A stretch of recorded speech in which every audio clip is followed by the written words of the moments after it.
The gym thrummed with raw energy. The air was heavy with the scent of sweat, rubber mats, and the faint tang of disinfectant. Bodies collided with sharp thuds, the dull slap of skin against mats reverberating across the walls. A whistle shrieked, piercing through the chaos, directing the flow of controlled violence. Shouts of encouragement, groans of exertion, and the grinding sounds of limbs grappling in resistance painted a soundscape that made it clear, this was no place for hesitation. At the center of it all stood Coach Blake, a man carved from decades of fights and lessons in discipline. His voice carried across the room like thunder. His sharp eyes roamed, seeking out not just fighters but intent, hunger, or the lack of it.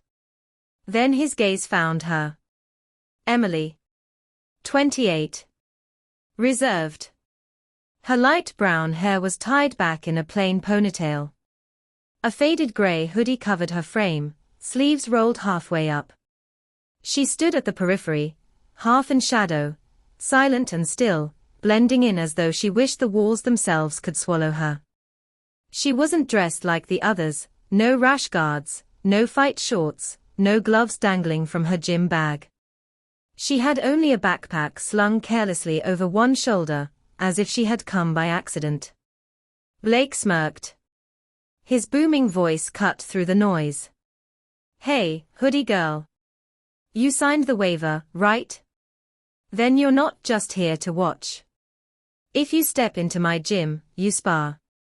No exceptions. Heads turned. Murmurs bubbled. A few chuckled at the absurdity of it. She looked so ordinary. Too quiet. Too soft. Too unassuming to belong on a mat stained with the sweat of men and women who bled to earn their skill. But what no one in that room knew, what none of them could even begin to guess, was who Emily used to be. Emily's ordinary life. By day, or rather, by night, Emily worked at a modest diner tucked away on a dimly lit corner of town. She waited tables, poured coffee, and delivered plates of fries and burgers with a smile so gentle that customers rarely remembered her name, only her kindness. Her uniform was a simple polo and apron, stained from hours of grease and spilled condiments. She blended into her world effortlessly. Never loud. Never sharp.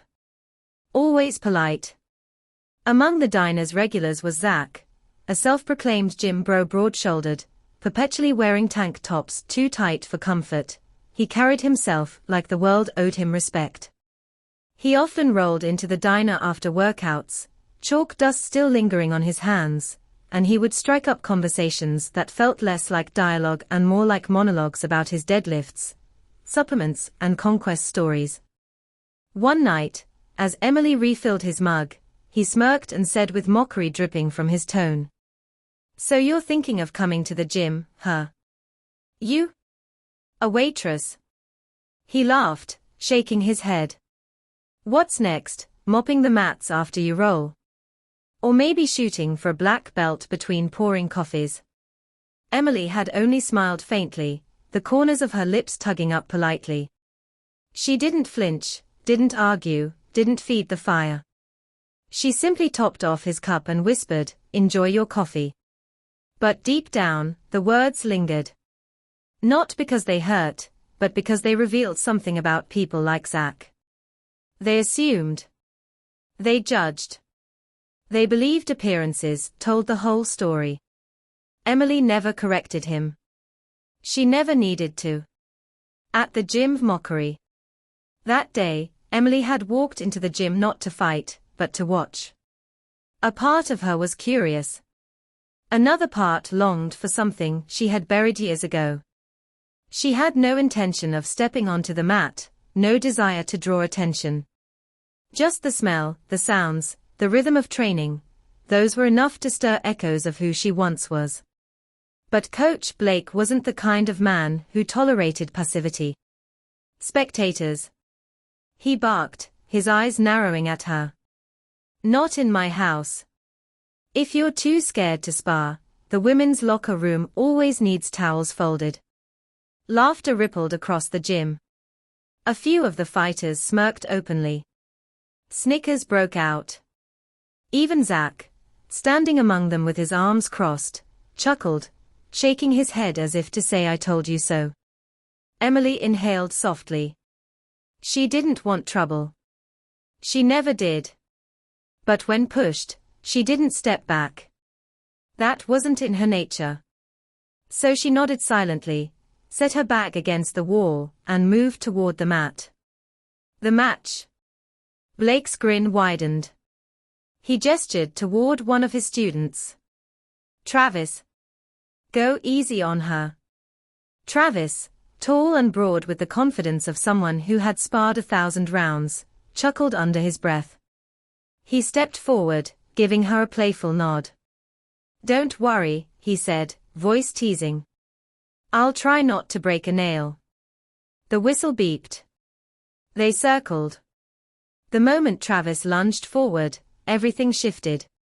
Emily moved like water. Smooth, calm, precise. She stepped aside, her grip light but unyielding. In one swift motion, she swept his leg out from under him.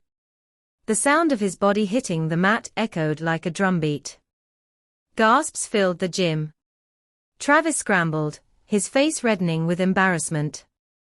He lunged again, sharper this time, but Emily flowed with his momentum, countering each move effortlessly. Where he used force, she used timing. Where he used power, she used angles. In seconds, she had slipped behind him. Her hooks locked in.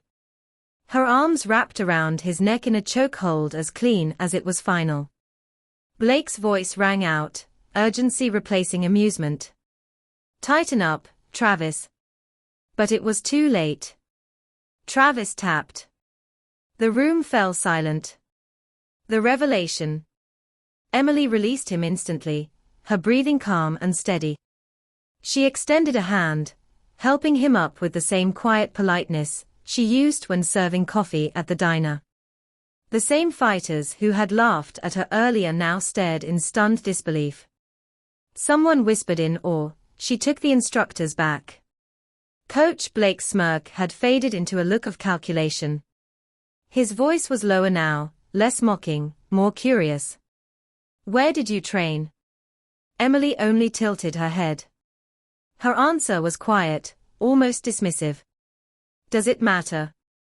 She picked up her bag, slung it over her shoulder, and walked out without another word. Who Emily really was. The truth. Emily had once been a national-level grappler. 5 years earlier, she stood at the top of podiums, her hand raised in victory, the roar of crowds filling her ears. She had been destined for greatness. Coaches called her a prodigy. Competitors feared her. But then tragedy struck. Her brother, her anchor, her training partner, her biggest supporter, died unexpectedly. The grief hollowed her out. The mats became a place of pain instead of purpose. So she walked away. She folded up her GI, tucked her medals in a box, and chose anonymity. No one at the diner knew. No one at the gym knew. She never bragged. She never corrected assumptions. She let them believe she was ordinary because, for a while, she needed to be. The aftermath. That night, someone had recorded the spar.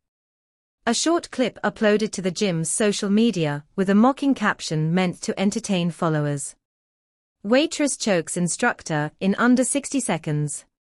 But the internet had a way of reshaping stories. The video went viral. Thousands of comments poured in, some laughing in disbelief, others inspired by what they had seen. People wrote about being underestimated, about finding strength in silence, about proving people wrong without ever uttering a word. Emily never replied. She didn't need to. Because sometimes power doesn't announce itself. It doesn't roar, it doesn't shout, it doesn't demand recognition. Sometimes it whispers. And when that whisper is finally forced to rise, the whole world hears it. Closing message. So if you've ever been doubted, if you've ever been told you weren't enough, if you've ever been overlooked, mocked, or pushed aside, remember Emily. The quiet ones don't need to prove anything. They just wait. And when the moment comes, they show up. They let the world watch.